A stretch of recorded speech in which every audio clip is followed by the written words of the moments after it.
Ey İsmet. Qandaysan? Kecha qanday bo'ldi karta? Yana boshladingmi sen? Kulib.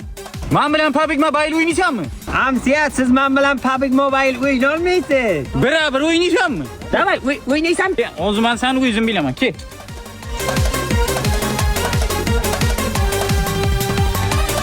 G'irrom o'ynamang, g'irrom o'ynamang. Siz g'irrom o'ynang.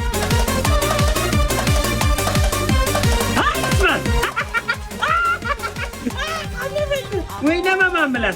Sani men rasmiy. Seni ertaga ko'rsataman ko'zingga. Menga qara. Ertaga gaplashamiz. Любой. Amsiya, siz men bilan uzoq flashdan o'ynang. PUBG Mobile siz men bilan o'ynay olmaysiz. Bugun o'ynaysizmi PUBG Mobile? Ha? Menga qarang. Siz yangiliklarni eshitdingizmi PUBG Mobile'dagi? Menga qarang, PUBG Mobile o'yiniga endi Xotirjam bambuk o'rmoni qo'shildi. U yerda pistirma qo'yib hujum qilsangiz bo'ladi. Tushunyapsizmi?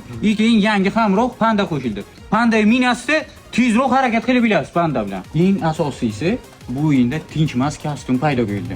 Qanday kostyum? U kostyum birinchi tilla kostyum bo'lib, qurollar almashtirganingizda animatsiya bilan almashadi. Tushunyapsizmi? Zo'rda bu. Davay, hozir yuklab oling. Keyin qo'shamiz siz bilan. Davay. Ana! Ana! Sen bilan qaytib o'ynasam oyog'imni tutdi. Ket.